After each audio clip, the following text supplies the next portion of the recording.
Hello there, welcome back to the Franknut Sewing Machines YouTube channel. Today we're going to look at the Babylock Enlighten. Babylocks are a fantastic range of overlockers and cover stitch machines and combined machines, also known as cover locks. They use airjet threading technology throughout their ranges so that it eliminates the need for manual threading. That's what makes these so popular and really unique amongst overlockers in general. So we're going to demonstrate today how the Enlighten works. So this is the one of the overlockers. This is overlocking only, but it is one of the kind of more top-end models available. So we do have the electronic air threading and also the ability to do this unique wave stitch, which again is unique to the Babylock machines. I'll just open up both of the covers here and then we can show you exactly how it all works. So for the purpose of demonstration, we've got four different coloured threads, just so we can see exactly which stitch is which. Around the machine we've got a couple of different dials. So this is our stitch selector, and everything is donated in the threading guide, which is really useful as to which stitch you need to be using at any one time for the stitch you want to do. We've got here the meeting up of the air threading airjet loopers, but once we go through threading in general, I'll show you exactly how that all works. Also here we've got the cutting distance, which is also known as the stitch width, and the stitch length as well dial here. And then this lever here, little knob here, turns the knife down if you wanted to disengage it. You'll see we don't actually have any tension dials. That's because another unique feature of the Babylock machines is the automatic thread delivery. So instead of actually putting a tension on the thread around the fabric, it senses the thickness of the fabric. And so we're going to go through loads of different ranges of materials without changing any settings, which makes it really simple and straightforward and quick to use. And the quality of the stitch is gorgeous. We do have needle threaders as well.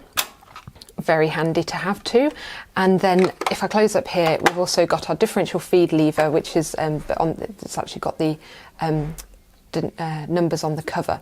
So we've got our N for normal, and then you're kind of gathering in, stretching out even, and then gathering in up to 2 and 0.6. So that's there. We'll keep it on normal for now because that's always a good place to start.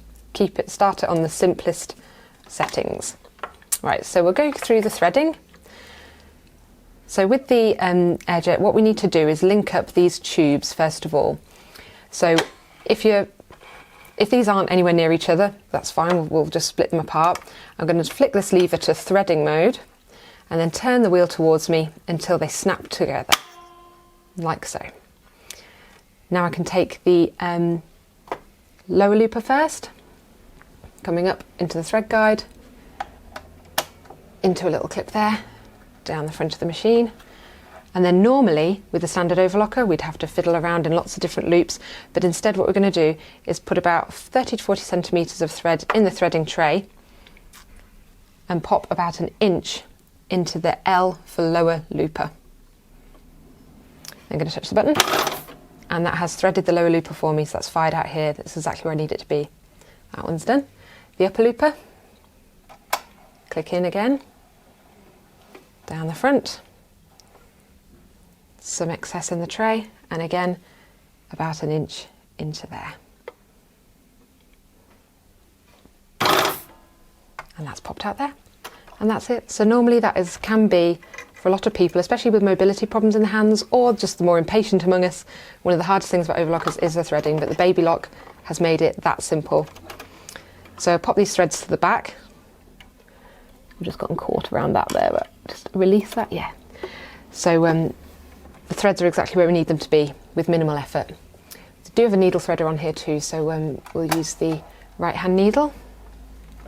So we're going down and across, up and around,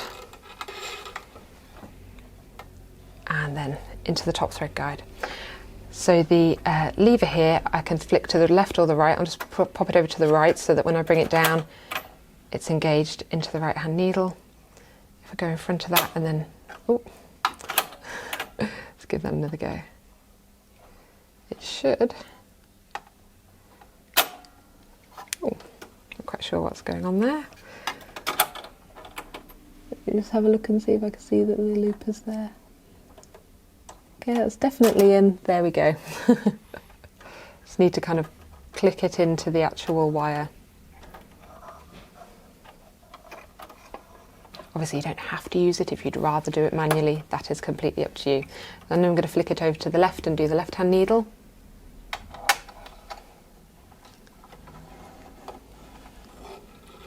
Following exactly the same path as the right.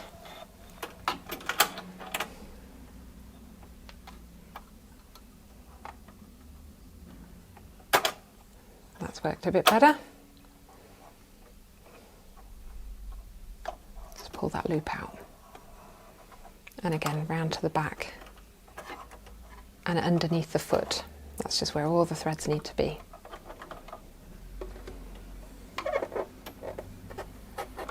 This one doesn't want to go. There we go.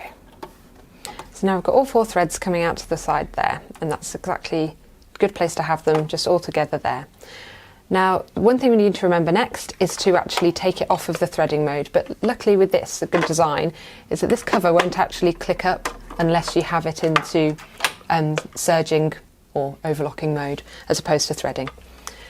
And now that cover goes up quite nicely. So we've got it set up at the minute on a standard 4-thread overlock. I could just double check on my chart here. So here we go, we've got 4-thread overlock. So it's saying to have both of the needles engaged, the length of the stitch, the width of the stitch, the selector, and where the wave selector needs to be. So it really is very straightforward. So these are all the different stitches that you can actually do on this model, and it's got directions for everything for you. So that's your Bible, you keep that close to hand. So I'm just going to double check my settings. I'm pretty sure that I think the only thing I need to change is the width, because I've got it set up at the middle for 3 needles because it did just have 3 in earlier. 6 to 7.5. Yeah, that's fine. Yeah, that should not be a problem. That's fine. Your foot presser foot lifter is at the back. So at the minute that is actually up in the air. You can just lift up the foot there to get your fabric underneath. I'm just going to pop a range of these materials underneath. You see we've got some sheer stuff, very sheer, and some upholstery weight, and we won't actually need to change the tension on any of these materials. But I'll show you the quality of the stitch on the overlocking first. So if I lower the foot down, I've just got it coming in there, so it's chopping off a bit, which is always the best way. And we do have some guides here for actually keeping your seams straight.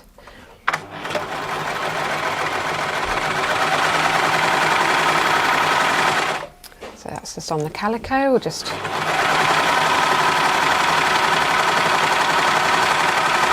some upholstery. We've got this kind of slippery satin, and then kind of a thick damask.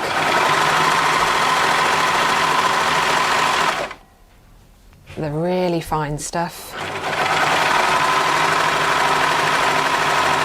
And some kind of lining weight material as well, and I'll show you all the stitches.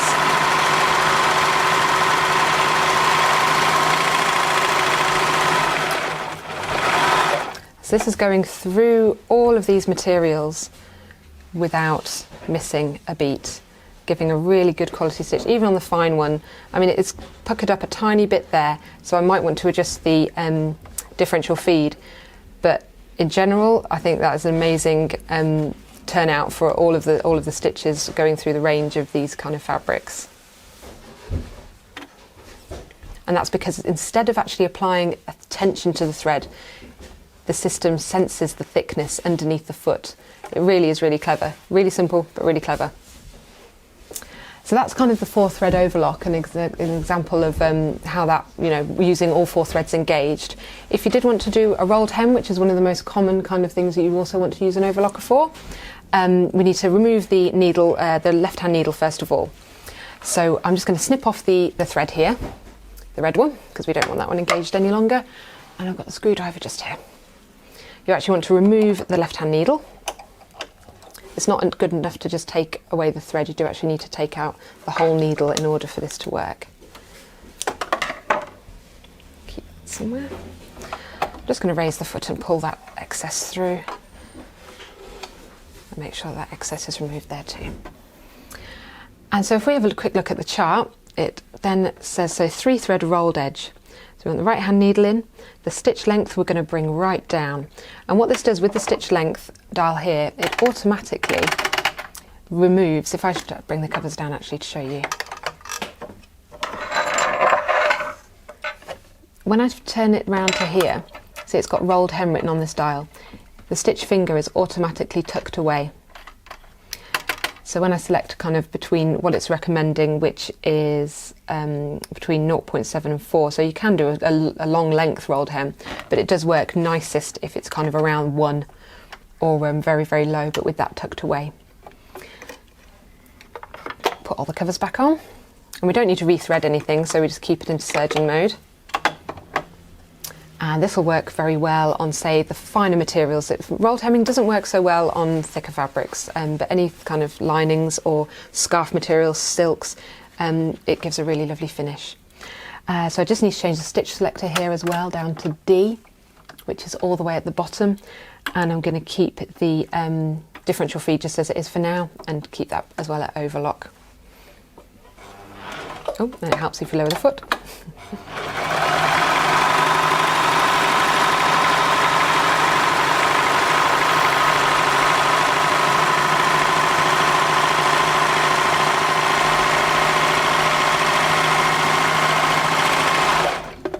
So because the stitch is so tiny, it does go through the machine a bit slower. We get a really nice rolled edge, so that the raw edge is then encased in stitch at the bottom. It's all tucked around neatly on that kind of fabric, and that will work on sheers and chiffons and all sorts. Let's give it a try on this, just to see. Might need to find a needle in, to be honest, but let's give it a quick go.